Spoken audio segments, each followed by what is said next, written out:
વિદ્યાર્થી મિત્રો, આજે આપણે WH ક્વેશ્ચન જોવાનો છે. અત્યાર સુધીમાં આપણે ઘણા WH જોયા. તમે કદાચ MK ઇંગ્લિશ ચેનલની અંદર બધા જ WH નો અભ્યાસ કર્યો હશે.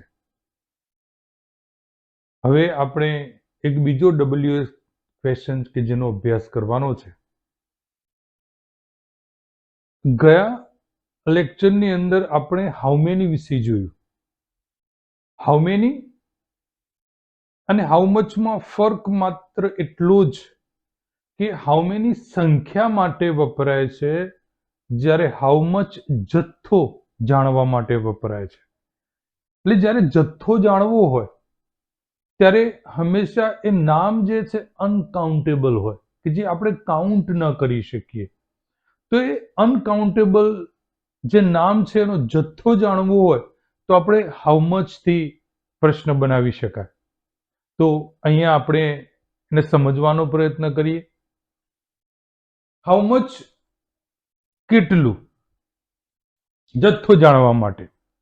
હવે જો વાક્યમાં જથ્થો દર્શાવતા શબ્દો હાઉ મેની ની અંદર સંખ્યા હતી, અહીંયા જથ્થો છે. જો એની નીચે લીટી દોરેલી હોય તો સમજી લેવાનું કે તમારે હાઉ મચ થી પ્રશ્ન બનાવવાનો છે.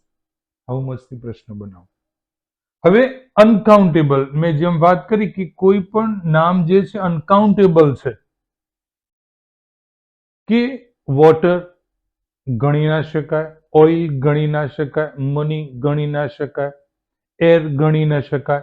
તો આવા અનકાઉન્ટેબલ નાઉન માટે આપણે એ જે અનકાઉન્ટેબલ નાઉન છે એની વાત થતી હોય અને એનો જથ્થો જાણવો હોય તો આપણે હાઉ મચ થી પ્રશ્ન બનાવીએ. તમે જો જથ્થો પછી જે અનકાઉન્ટેબલ નામ આપેલું છે એની આગળ તમારે અહીંયા જથ્થાદર્શક શબ્દ આપેલો હશે. તો જેનો પણ જથ્થો જાણવાનો છે, જેનો એ જે નામ છે એ નામ તમારે અહીંયા હાઉ મચ પછી મૂકવાનું થાય. આ જે નામ છે એ નામ તમારે હાઉ મચ પછી લખવાનું થાય. અહીંયા વાક્ય રચના આપેલી છે કે હાઉ મચ પછી નામ, એટલે આ નામ છે જે જથ્થો દર્શાવતું હોય, જે નામનો જથ્થો હોય એ નામ અહીંયા લખવાનું. પછી સહાયકારક ક્રિયાપદ, પછી ક્રિયાપદ, પછી અન્ય પદ જે આવતું હોય તે. કર્મના સ્થાને ગઈ વખત ચર્ચા કરી હતી કે કર્તાના સ્થાને તમારે જાણવું હોય તો એ કર્તા, એટલે આ કર્તાના સ્થાને જો અંડરલાઈન કરેલી હોય, જથ્થો જાણવાની વાત થતી હોય તો તમારે હાઉ મચ અહીંયા મૂકવાનું હોય. અન્ય જે શબ્દો છે એ બધા એ વાક્ય રચના એમના એમ રહેશે, ફેરફાર થશે નહીં. પણ જ્યારે ક્રિયાપદ કે કર્મના સ્થાનેથી આપણે જથ્થો જાણવાનો હશે ત્યારે તમારે એને ઉલટ પ્રશ્નમાં ફેરફાર કરવો પડશે. જો અહીંયા એક્ઝામ્પલ દ્વારા આપણે સમજવાનો પ્રયત્ન કરીએ. પહેલા તો જથ્થો જાણીએ કે જથ્થો શાનો છે. હવે જો આ ટી છે, ટી એ અનકાઉન્ટેબલ નામ છે, એનો જથ્થો કયો છે તો 3 પેકેટ્સ.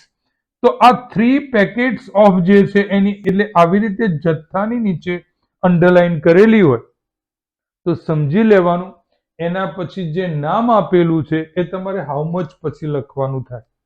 એટલે હાઉ મચ ટી. વાક્યમાં જે સહાયકારક ક્રિયાપદ આપેલું હોય એનો ઉપયોગ કરીશું. પહેલા વિલ, પછી સબ્જેક્ટ દિશા, પછી ક્રિયાપદ buy, for her family, question mark. એટલે હાઉ મચ પછી એ નામ આવે છે. એટલે હાઉ મેની અને હાઉ મચ ની જે વાક્ય રચના છે, સિન્ટેક્સ, એ બંનેમાં સરખી છે. એટલે હાઉ મચ પછી અને હાઉ મેની પછી તમારે જેનો જથ્થો કે સંખ્યા જાણવાની હોય એ નામ આવે. હવે બીજા વાક્યની અંદર આમાં લખ્યું છે, શાની વાત થાય છે? મિલ્ક. આ મિલ્કનો જથ્થો જાણવાનો છે. તો એનો જથ્થો કેટલો છે? 3 લીટર્સ ઓફ. આ 3 લીટર્સ ઓફ જે છે એટલે આવી રીતે વાક્યના નીચે આમ અંડરલાઈન કરેલી હોય તો સમજી લેવાનું કે તમારે હાઉ મચ થી પ્રશ્ન, હાઉ મચ લખો એટલે હાઉ મચ પછી તમે જે નામ મૂકો એ હંમેશા યાદ રાખવાનું કે અનકાઉન્ટેબલ હોવું જોઈએ. પછી હાઉ મચ બોયઝ એવું ના આવે, બોયઝ તો ગણી શકો, 1 2 3 4 એવું ગણી શકાય, પણ જે ગણી ના શકાય એ સમજી લેવાનું કે હાઉ મચ પછી આવે. એટલે હાઉ મચ, અને તમે જો કર્તાના સ્થાને છે એટલે વાક્ય રચનામાં કોઈ ફરક પડશે નહીં. How much milk can make you healthy? Question mark. એટલે હાઉ મચ પછી અનકાઉન્ટેબલ નામ, સહાયકારક ક્રિયાપદ, આમાં તો સીધે સીધું છે. હવે number 3, there is little coffee in the cup. હવે લિટલ નીચે અંડરલાઈન છે તો આ લિટલ શું છે તો કોફી. Coffee uncountable. કોફીનું પેકેટ ગણી શકો, તમે કોફી ના ગણી શકો. તો અહીંયા ધારો કે પરીક્ષામાં તમારે આ વાક્ય છે, માત્ર 3 નીચે અંડરલાઈન હોય, 3 નીચે, ભલે આ ટી અનકાઉન્ટેબલ છે, એની સાથે લેવા દેવાની, આપણે તો પેકેટ્સ ગણી શકાય.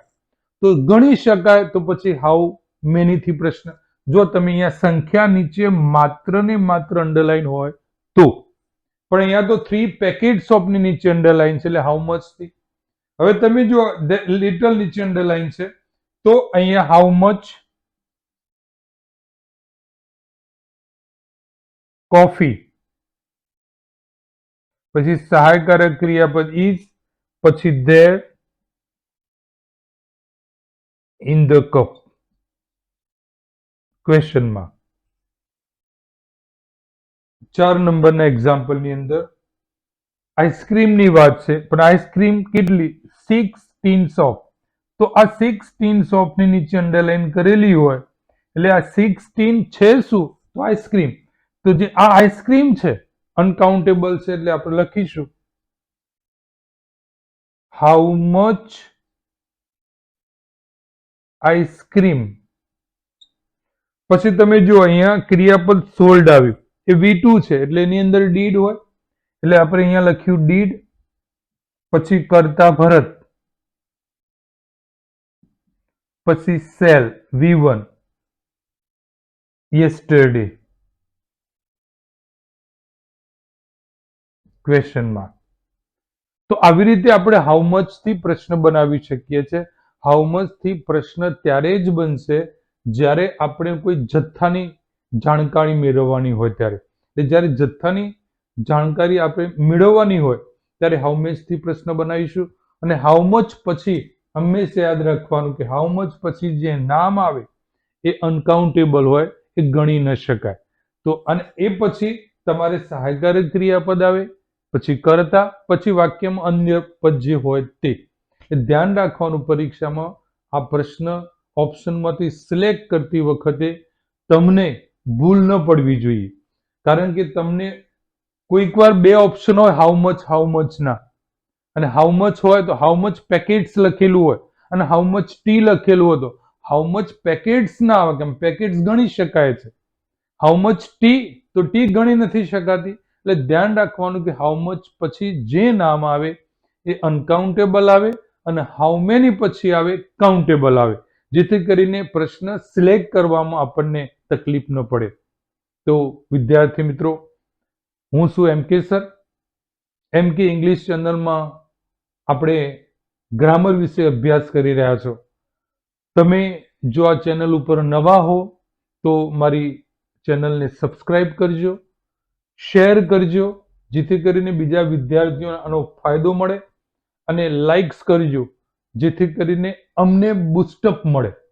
આપણે આવા બીજા ટોપિક સાથે ફરીથી પુનઃ પધારીશું બીજા લેક્ચરમાં. Good bye.